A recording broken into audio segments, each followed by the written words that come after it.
I grew up in a black neighborhood, right? So black neighborhood, black family, but I was always in white situations. So if I went to camp with the church people, it was all white people. I'm the only black person. I went to different educational programs, always uh, my majority white programs that I was in. So I always decided folks was going to just like know me and look at me because I was the only black dude there. They were going to know me for other reasons. So I said, hey, I'm gonna be Glenn. They're gonna know Glenn for who I am, not just because I'm black. I think that's part of what I learned from my mother, some of the stories I heard about her growing up. So just understanding who you are, your situation, and your circumstances can't be an excuse. Um, this is what I say. I think one of the biggest things I learned about not making excuses is how to treat people, right? Because I was always kind of a high achieving kind of person. And I had an incident one time when I almost got kicked out of college because I was just being a jerk to somebody.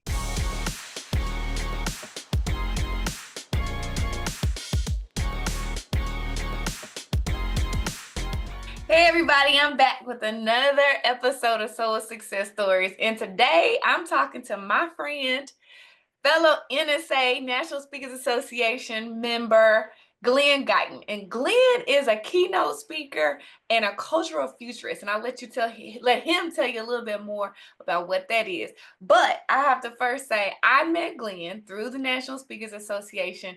And I love when I meet people and I have some kind of assumption of who they are and how they are. And I met Glen and I thought he was just, super cool professional speaker. And then I realized he is a character. Okay, all right. I wonder what your assumption was. Thought you were serious and super button up and me being a new speaker, I'm like, I don't know what to expect from people. But I'm like, this man is hilarious. Hilarious. So let's get into this interview. I can't wait to share your story. So again, Glen Guyton, keynote speaker and cultural futurist. Glen, tell us a little bit about yourself. All right, so you thought I was kind of stuck up. Is that what you're saying? Is that really like bottom line of what you're saying, Summer? Well, thank you so much for having me on here, Summer. And your smile is really what drew me to you. You always have this beautiful smile, and so I appreciate that. I appreciate your kind, warm spirit. I think that just comes across uh, anytime I've seen you. So I'm glad to be here, and thank you for thinking of me.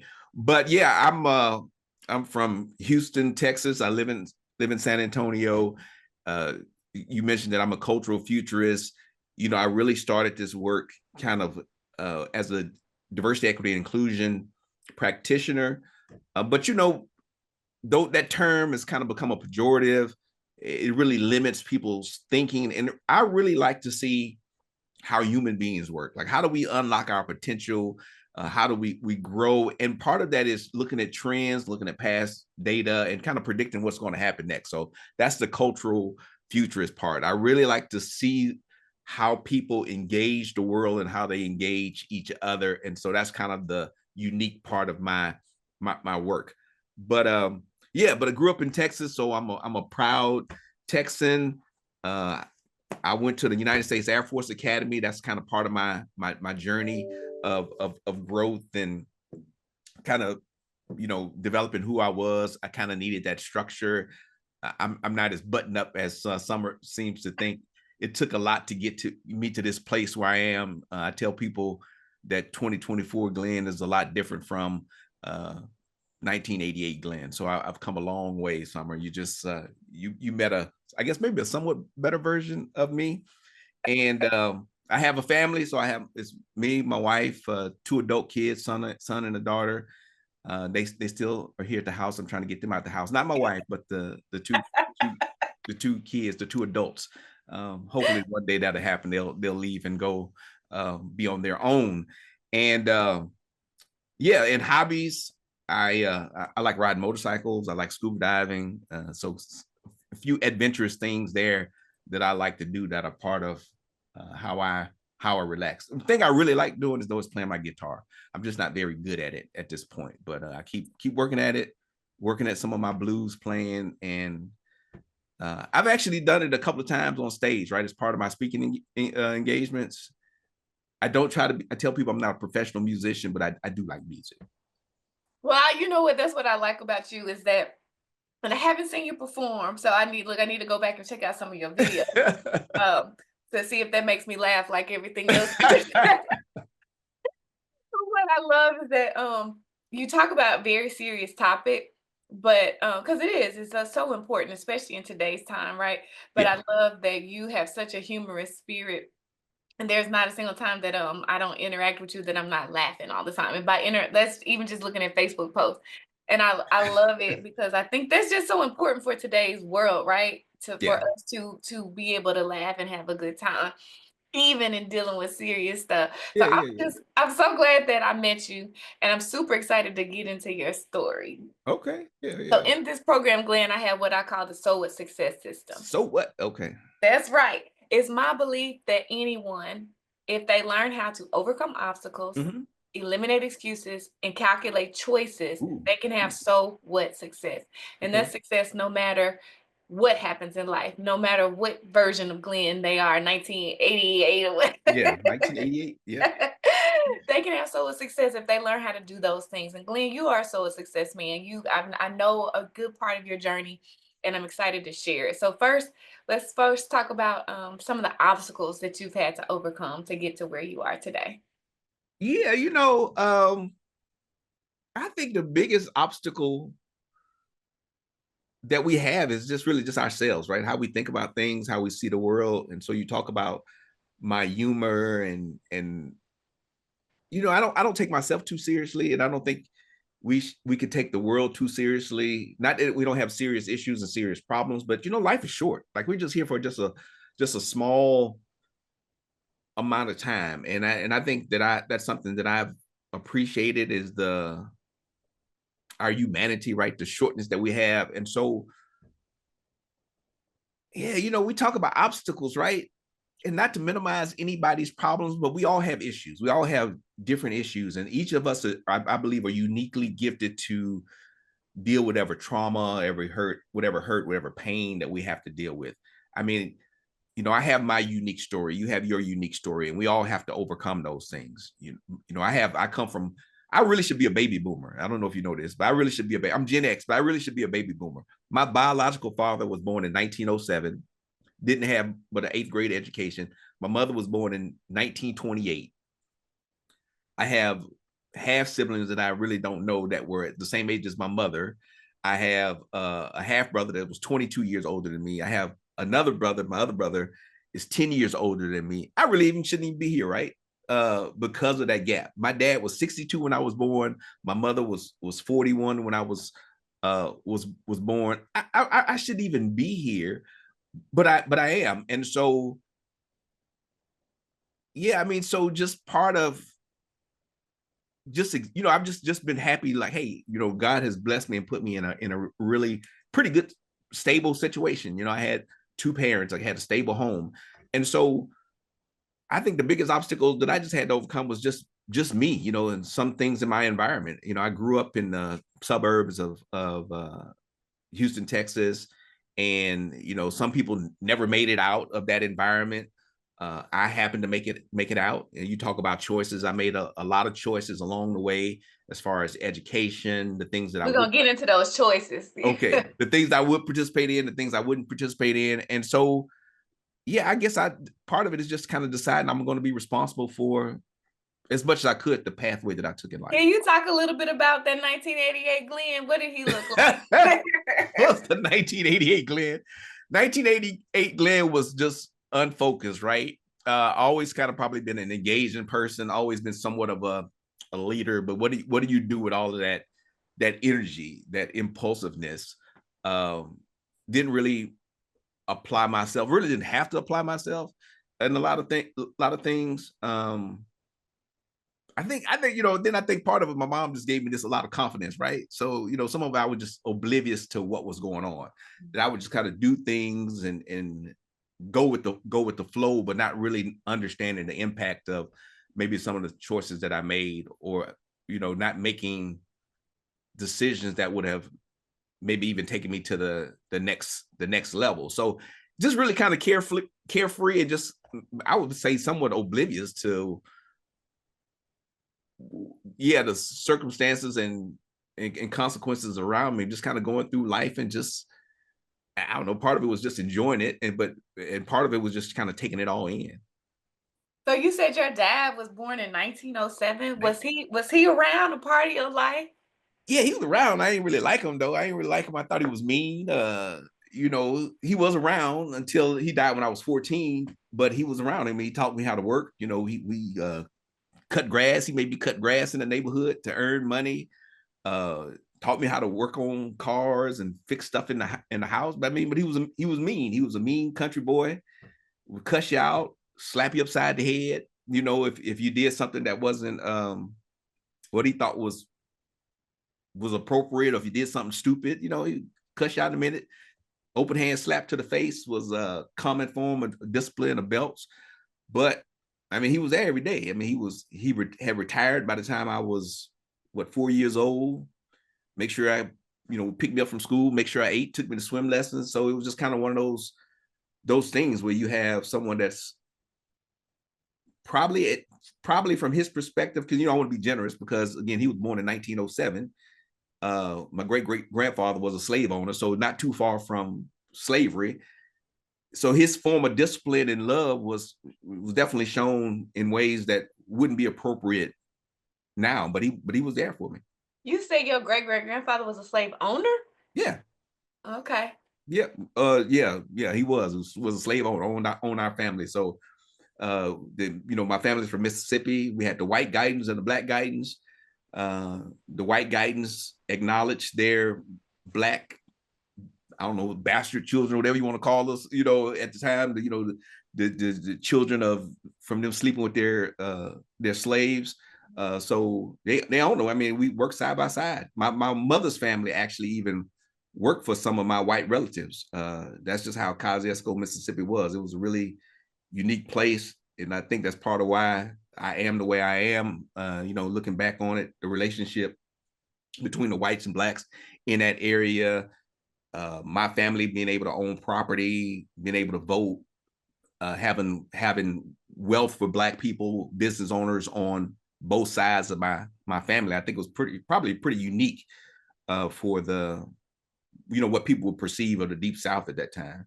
I think that's so fascinating, and how it ties into culture. You being a cultural futurist is even understanding the past and your Yeah. own past, because a lot of us have that in our past but don't know it, or don't know it as deeply as you do, because obviously I have Caucasian me too.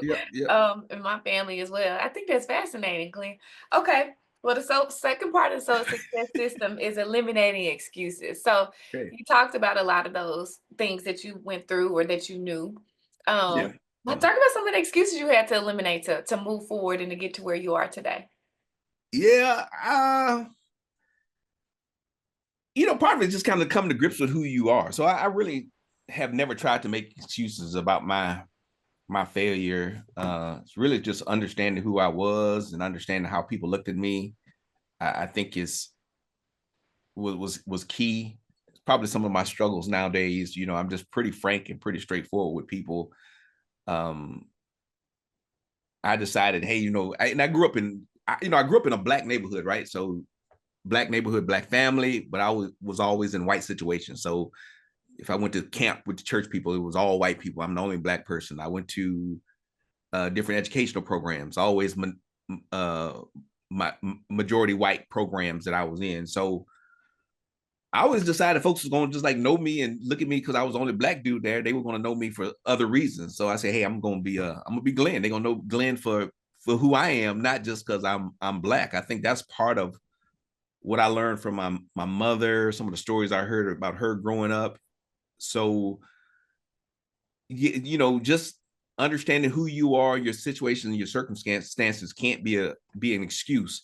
This is what I say. I think one of the biggest things I learned about not making excuses is how to treat people, right? Because I was always kind of a high achieving kind of person. And I had an incident one time when I almost got kicked out of college because I was just being a jerk to somebody. And I've told this story in other sessions. You? What? Yeah, I was. I've been a jerk because I was a little arrogant, right? And people were whispering in my ear, Glenn, you need to, you need to get this person in shape. He a piece of whatever, and he's not doing good. You need to, you know how to do these things. You need to help him out. And so I'm just being arrogant and jerk. Oh yeah, I need to help him out. He's a waste, and I'm talking bad about the guy. Had no compassion for the person, and then then I got in trouble for it, right? I got in trouble for it. I almost got kicked out of school. I got this what they call training sessions at the Air Force Academy. They basically yelled at me in the hallway till I passed out.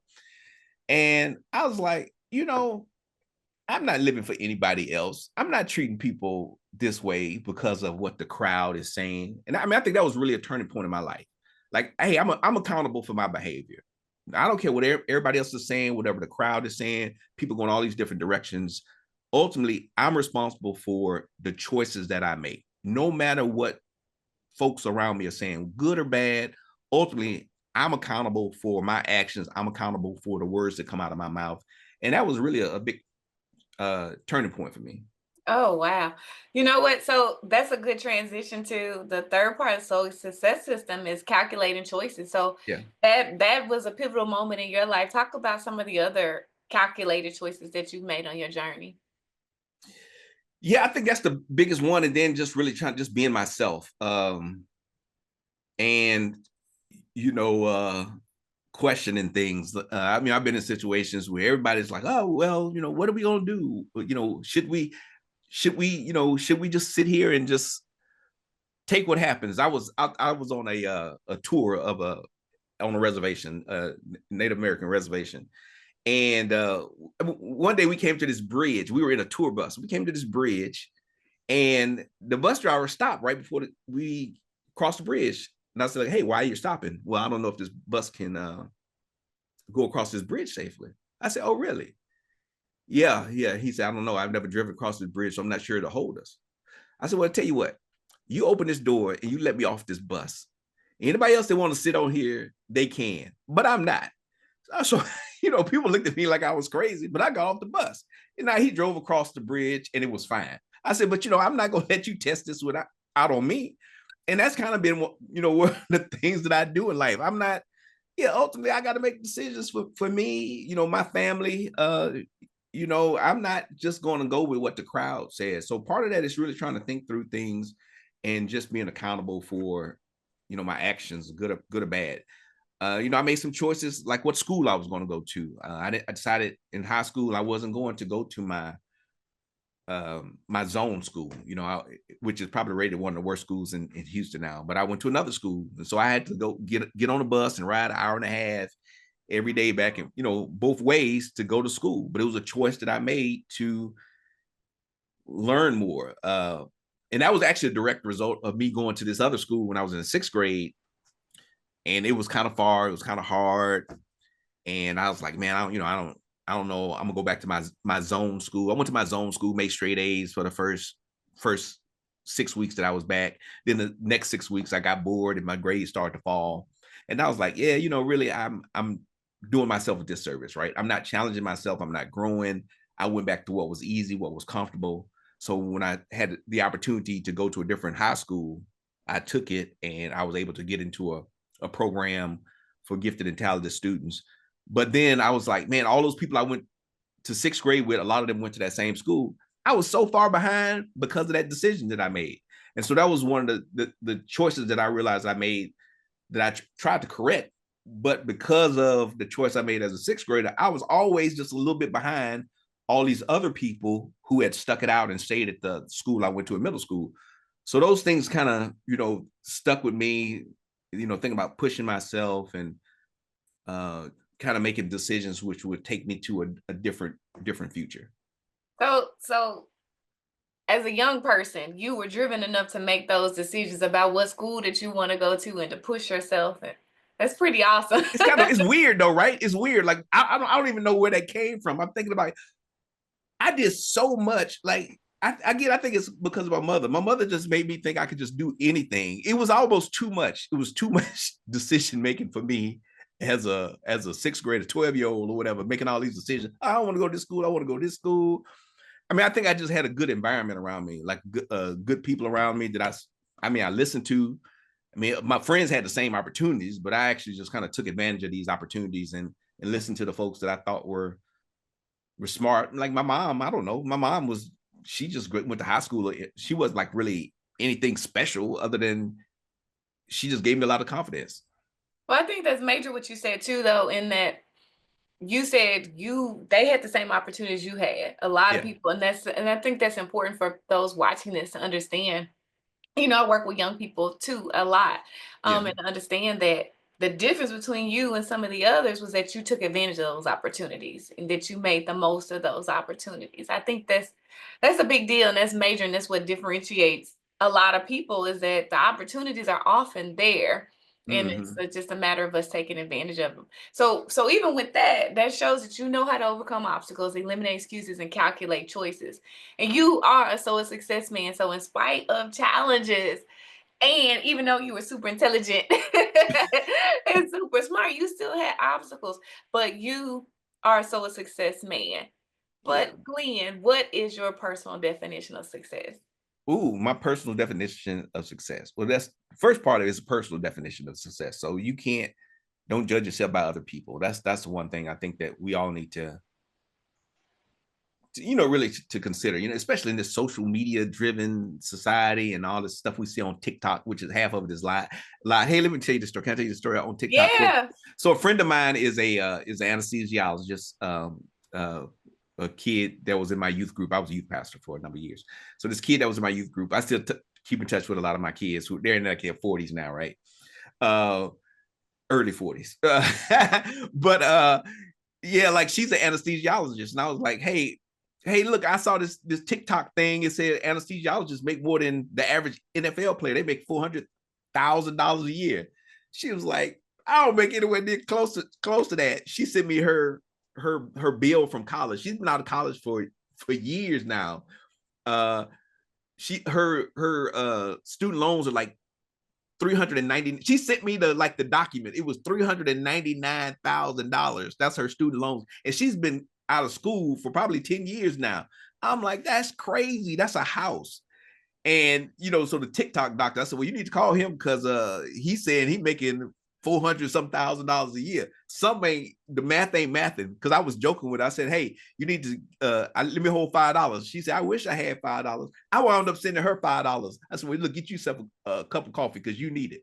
And look, so that goes to the whole success thing, right? She's an anesthesiologist, genius girl. She's a beautiful, beautiful woman. All these things that you people would just be envious of, right? If you just see her in her life, way smarter than me, has achieved anesthesiologist. You know how good you have to be one of those things. But she's sitting on almost $400,000 in debt, right? She's a single mother of two. I mean, so she has a lot of stuff going on. So she's successful in her own light and things like that. But I wouldn't want that much debt. I don't, I make a decent amount of money, but I don't have debt like that. The only debt I have is pretty much, my house. So yeah, we can't judge other people. So my thing of success is I tell people this: live your life, but not only that, love the life that you live. So what are you doing to take care of the gifts and talents that you've been blessed with, whatever they are? That's what success is. It's not about going out here making a lot of money. Now, I do enjoy making some money because I do believe it's freedom, but it's poor people to have maybe more freedom than I have. They're financially poor, but they may be spiritually rich. They may be rich with family. So yeah, love the life that you have and live that life. That's what success is. Having peace in your life is really underrated, like that, what peace can do.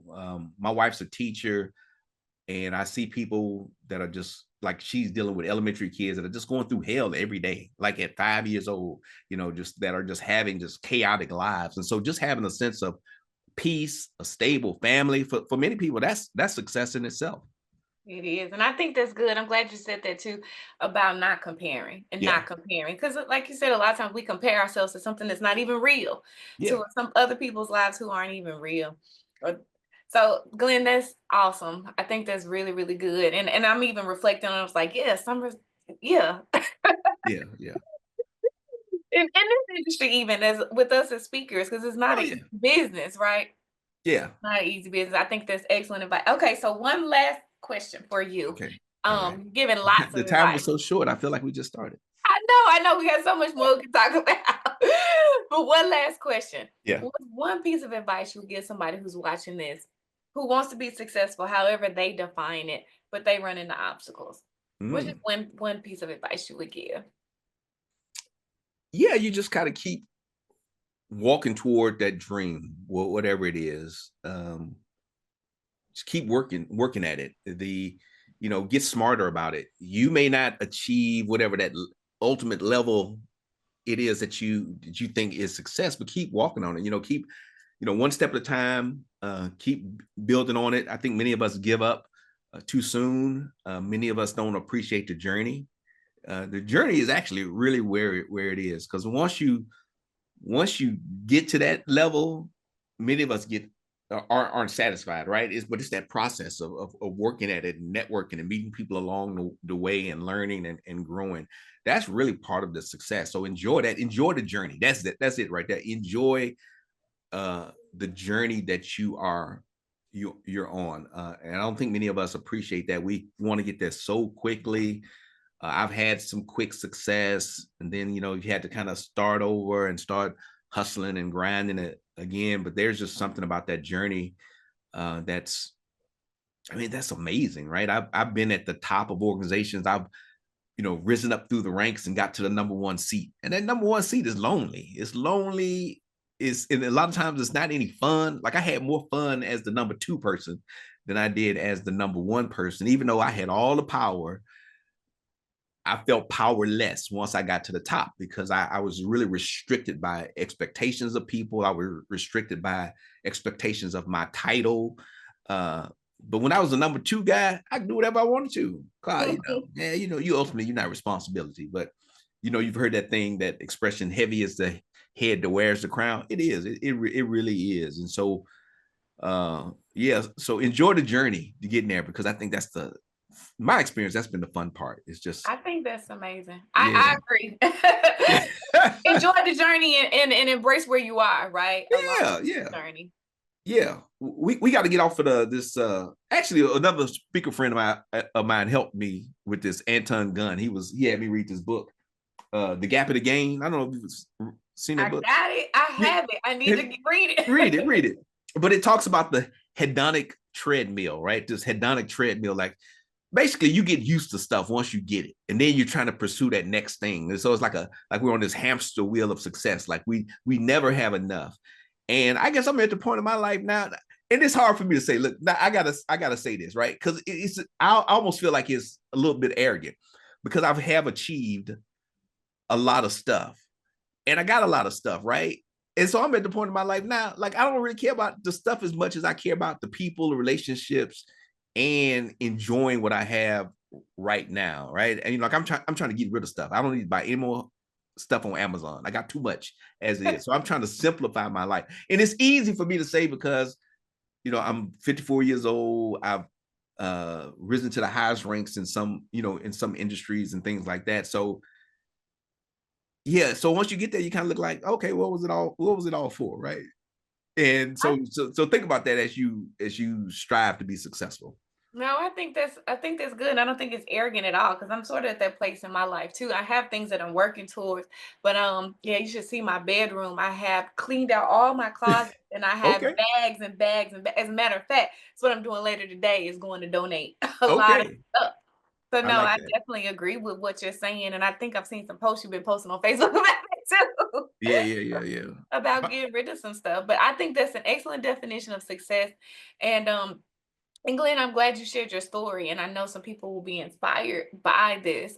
So I thank you for sharing your story. But I'm telling you, the world is so serious right now, and there's so many challenges right now, that I'm so grateful for Yeah. you and the lightheartedness that you bring to any situation that I see you in. And like I said, just scrolling through Facebook, it always makes me happy. And I'm grateful to call you. I really am. I'm grateful to call you my friend and fellow speaker, and just feel blessed to be connected to you. So thank you so much. Yeah, well, thank you again for having me, Summer. And you are, just thankful for the work that you do and the light that you are, I know in the lives of many people. Thank you.